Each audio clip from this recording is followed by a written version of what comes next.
अगर देखा गया है कि जो मांग हो रही थी पेपर लीक के बाद, आज काफी ज्यादा पुलिस एग्रेसिव थी उन छात्रों पर और जमकर लाठियां बरसाई गई है। देखिए, ये दुखद और दुर्भाग्यपूर्ण है। इस तरह की घटना सरकार के संवेदनहीनता का परिचायक है।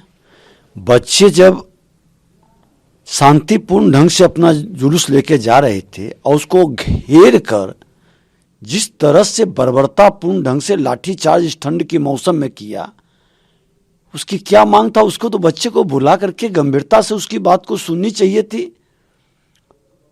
आप 9 लाख से ऊपर के बच्चे परीक्षा में सम्मिलित हुए, पेपर पहली पाली का लीक हुआ, आपने देखा और प्रमाण मिला, प्रेस मीडिया के माध्यम से आपने रद्द कर दिया। दूसरी पाली तीसरी पाली का भी लोग कह रहा है, समुच्चा उसकी चर्चा है, लेकिन आप उसको रद्द क्यों नहीं करना चाहते हैं? आप इस तरह की पहले भी हुआ है, इसमें लोग जेल भी गए, आप क्यों नहीं सीबीआई से जांच कराते हैं या हाईकोर्ट के सिटिंग जज से? जब आपकी मंशा साफ है तो बच्चों की बात को तीनों पाली की परीक्षा रद्द करके फिर से एग्जामिनेशन लेने से क्यों घबराते हैं? क्योंकि जो हस्तिनापुर के गुलाम आपके सेटिंग गेटिंग कर करके प्रतिभा का हनन करते हैं और उन लोगों को बचाने के लिए आप क्यों ये खेल खेल रहे हैं? सरकार का घोर निंदनीय कार्य है इस तरह से शांतिपूर्ण जुलूस पर बच्चों के पर लाठी बरसाने का। बिहार की शिक्षा व्यवस्था क्या कोलैप्स हो गई है? अक्सर इस तरीके के मामले आते हैं, पेपर लीक हो जाते हैं, एग्जाम समय पर नहीं होता है, आप भी इस मुद्दे को बार बार उठाते हैं। देखिए, जब सरकार की मंशा गलत हो, आई बीपीएससी का मामला हो, बीएसएससी का मामला हो, दारोगा का मामला हो, सिपाही का मामला हो, जब इनको प्रतिभा का दमन कर अपने लोगों को नियुक्ति पत्र देना है और नियुक्ति घोटाला करना है, तो ये खेल चलते रहेगा। जब हमारी मंशा साफ होगी तो फिर कहीं ये कुछ नहीं होगा।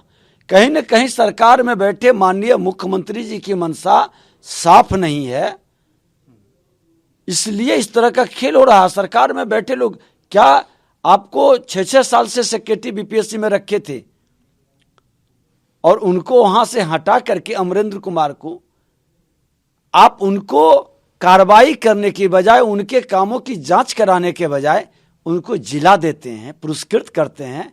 हमने 4 बार सड़क से सदन तक मांग किया तो आप हमारे ही जिला में डीएम बना के भेज दिए। अति उत्तम है। मैं तो ऐसे गलत करने वाले के विरुद्ध में लड़ाई लड़ रहा हूं, लेकिन इससे अच्छे पदाधिकारी का मनोबल गिरा। आपके बीएसएससी में भी जो बैठे हैं, कई वर्षों से बैठे हैं, जब आरोप लग रहा है तो फिर आयोग की विश्वसनीयता को क्यों नहीं बहाल करते हैं? क्यों भ्रष्ट लोगों को बैठाए हुए हैं? ये सरकार की गलत नीयत के कारण उनकी नीति फेल है और उनकी तंत्र पूरी तरह से क्लैप्स कर गया है। कल एक बार फिर से मुख्यमंत्री बिहार के दौरे पर निकल रहे हैं। ये लगभग 13वीं या 14वीं बार निकलेंगे मुख्यमंत्री। समाधान यात्रा नाम दिया गया है कि समाधान करेंगे जनता के समस्याओं का। 24 में चुनाव है, उसके पहले किस तरीके से बीजेपी इस यात्रा को देखती है? देखिए, सरकार एनडीए की थी, जनादेश एनडीए को मिला सुशासन लाने का, न्याय के साथ विकास करने का, कानून का राज स्थापित करने का। ये सुशासन न्याय के साथ विकास, कानून के राज का 13वीं कर दिए। उसकी 13वीं तो ये कर दिए और 13 यात्रा के बाद 14वीं यात्रा की जरूरत कहां है? इनके आरजेडी के प्रदेश अध्यक्ष ने भी कहा कि अगर जो वो सफल रहता तो फिर इस यात्रा का कोई औचित्य नहीं रहता। और ये समाधान यात्रा नहीं है, ये सुशासन का, न्याय के साथ विकास का, कानून के राज का सब में व्यवधान पैदा कर दिए। अपराधियों और भ्रष्टाचारियों की गोद में जाकर बैठकर उनसे गलबहियां करके प्रशासनिक अराजकता चरम पर पहुंच गई है। क्योंकि इनका प्रधानमंत्री जी का सपना था, वो सपना टूट गया और जिनको मुख्यमंत्री के सपना दिखाए थे वो मुख्यमंत्री की सपना के लिए बेचैन है। अब सरकार में ही गुत्थम गुत्थी है। ये महागठबंधन महाठगबंधन में बदल गया और अब महालठबंधन शुरू हो गया। तो महालठबंधन के लोग अपने स्वार्थ की पूर्ति के लिए, अहंकार की पूर्ति के लिए पूरी तरह से अराजकता उत्पन्न कर रहे हैं। ये समाधान यात्रा नहीं, पूरी तरह से व्यवधान विकास में हो रही है और ये विदाई यात्रा इनकी है। इस यात्रा के साथ इनकी विदाई हो जाएगी।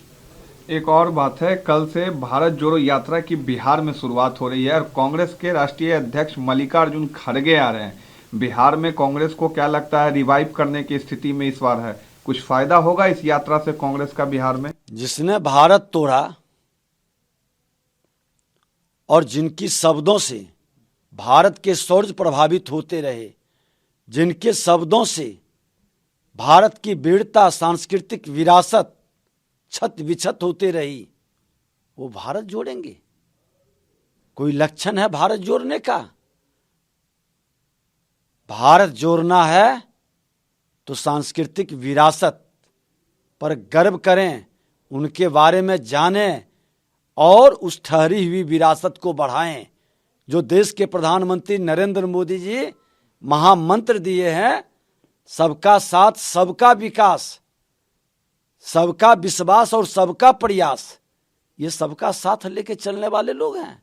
तुष्टीकरण की राजनीति से भारत जोड़ेंगे? ये किसको तुष्टीकरण करना चाहते हैं? ये कश्मीर के वो पत्थर फेंकने वाले को, जातीय उन्माद फैलाने वाले को, आतंकवाद को संरक्षित करने वाले को आज मौन क्यों हो जाते हैं? जब आतंकवादियों के द्वारा, उग्रवादियों के द्वारा, अपराधियों के द्वारा कोई खेल होता है, भ्रष्टाचारियों के द्वारा, तो कहां चल जाती है इनकी भारत जोड़ो यात्रा और धर्मनिरपेक्षता? ये सब नाटक है, कोई लाभ इनसे नहीं है। भारत जोड़ना है तो भारत की संस्कृति, विरासत से प्रेम करें, उसका सम्मान करें और सबका साथ, सबका विकास की भाव लेके चलें, तब भारत जुटेगा। बिहार में जंगल राज को लेकर भी जेपी नड्डा ने कहा कि जंगल राज आ गया। कल देखा गया कि पटना सिटी में मामला हुआ जिसमें बच्ची के साथ गैंग रेप होता है। राजधानी में इस तरह के वारदात हो रहे हैं। देखिए, पूरी तरह से ये जंगल राज से आगे बढ़ गया और ये जंगल राज अब नहीं रहा। इस जंगल राज को मुख्यमंत्री जनता राज कर रहे हैं, लेकिन ये गुंडा राज में बदल गया है। अब गुंडे का यहां पर शासन चल रहा है, वर्चस्व। आप देखें कि पटना सिटी में गैंग रेप हो रहा है, आरा के अंदर मर्डर हो गया, कैमूर के अंदर अपहरण हो गया, कहीं लूट हो रही है। हत्या, अपहरण, लूट, बलात्कार, जो बीमारी को एनडीए ने बहुत हद तक रोकने का काम किया, फिर वो महामारी का रूप ले लिया है और ये सरकार उसको रोकने में सक्षम नहीं है, क्योंकि सरकार में अपराधी और भ्रष्टाचारी की जमात बैठी हुई है और ये मुख्यमंत्री नीतीश कुमार जी कुर्सी बचाने के लिए बेबस, लाचार और परिस्थितिवश अब अपने को मुख्यमंत्री बना के किसी तरह से चलना चाह रहे हैं। जहां कुर्सी के लिए मारा मारी हो, जहां जिस राज्य का दो राजा बन जाए। आज देखते हैं कि इनके जनता दरबार में इनके पदाधिकारी अब नहीं सुन रहे हैं, समय पर पदाधिकारी नहीं आ रहे हैं, प्रशासनिक अराजकता चरम पर है, भ्रष्टाचार चरम पर है, अपराध भी चरम पर पहुंच रहा है। इसलिए ये सरकार पूरी तरह से फेल्योर हो चुकी है।